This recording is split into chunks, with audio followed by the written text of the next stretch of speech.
What's up guys, welcome back to another video. Now today we are looking at a new camera from Sony. It's the ZV-1F, and this sits alongside the ZV-1, which came out a little while ago, the ZV-E10 as well, and this is really filling out a new range of cameras really, which is designed to be for these, vlogging sort of situations, content creators, and the ZV-1F in particular sits at a very interesting point. Kind of designed, like I say, for content creators, for vloggers, and it's really a step up from a smartphone. So it's actually very, very similar to the ZV-1. It looks similar, it feels very similar to use. I'm actually filming on it right now, I'm just vlogging with it so you can actually see what that looks like. But it's a nice little camera, and if you're coming for a smartphone, you're going to be feeling right at home here with a lot of things, but of course you're going to get better quality. So like I said, this sits alongside the ZV-1 and the ZV-E10, and realistically this is the kind of entry-level model. This sits kind of as a very easy to use, simple camera that is going to be a great upgrade from something like a smartphone. Everything is designed so that you'll feel right at home if you are coming from a smartphone, right down to things like the touch screen, the controls, and very, very intuitive and easy to use things like one-touch kind of bokeh controls, product stuff. We'll talk about that in a minute. But if you are a content creator, if you're someone who shoots for either YouTube or Instagram or TikTok or whatever it might be, this is going to be a great option for a lot of different reasons. Whether you do vlogging or whether you like to set it up and do makeup tutorials or whatever it might be, this is a really interesting option. Now, of course, coming from a smartphone, you're going to notice there's some big advantages to going for a camera like this. So for example, it's got a 1-inch sensor, so it's a bigger sensor, giving you better image quality. It's going to be nice,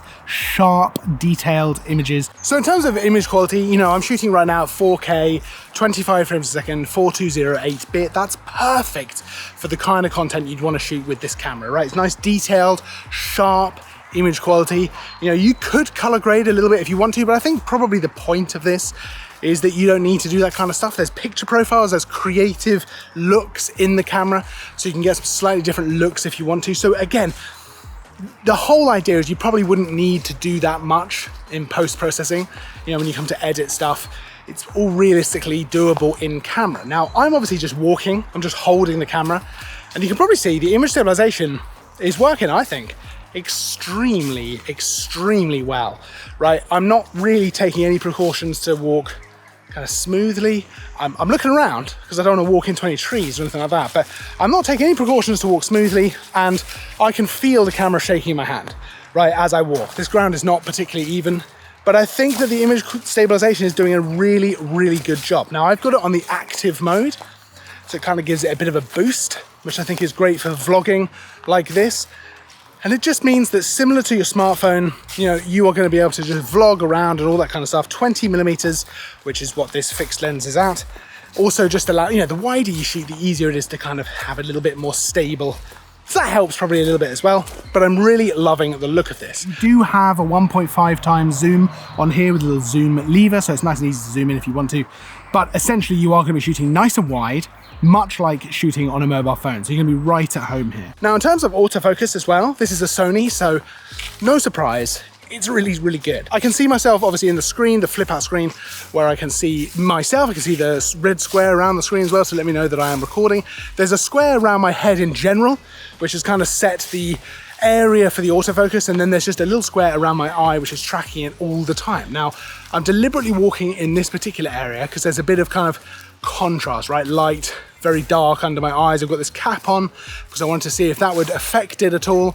My glasses, but no, the square is following my eyes, no problem. If it does lose my eye for any reason at all, there's just a bigger square that goes around my head. So subject detection, subject tracking, working extremely well.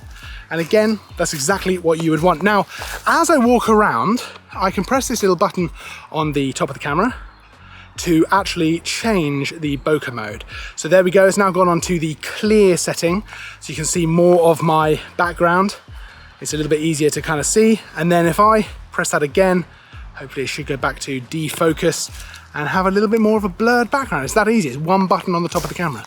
So super, super easy. Now there's another button on the back of the camera which allows me to set the product showcase kind of setting on or off. And essentially what that's gonna do, instead of always focusing on my eye, look, if I put my finger here, for example, it's not gonna focus on it. I've now turned on the product showcase setting. So if I now put my finger up, it's gonna focus on the thing closest to the frame instead of on my eye. If I take that away, it'll focus back on me.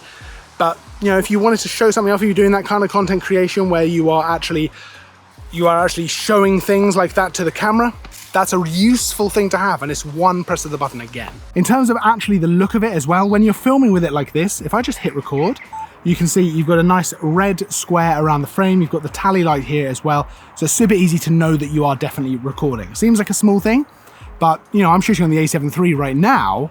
It doesn't have that at all.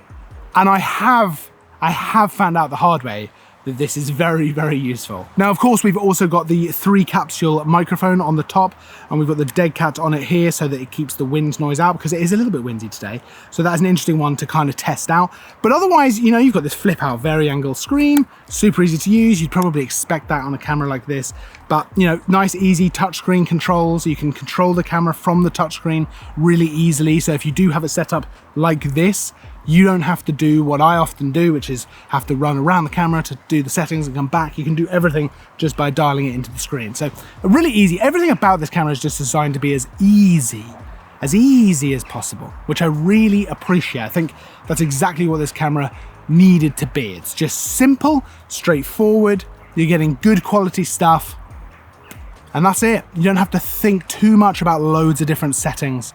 You can kind of just set it up and go, which, to be honest, coming from a mobile phone is ideal. Now, like I mentioned before, I've got the grip here, which is really, really handy because it doubles as a kind of mini tripod if you want to use it like that, but it's great for vlogging, great for kind of walking around with it. That's why I'm using it like this. This is obviously an optional extra which you can get. I'll pop links to everything down in the description so you can go and check that out, but it connects to the camera via Bluetooth, nice and straightforward and easy. And you've got controls on here to actually start recording, take a photo, to zoom in and out with that little 1.5 times zoom.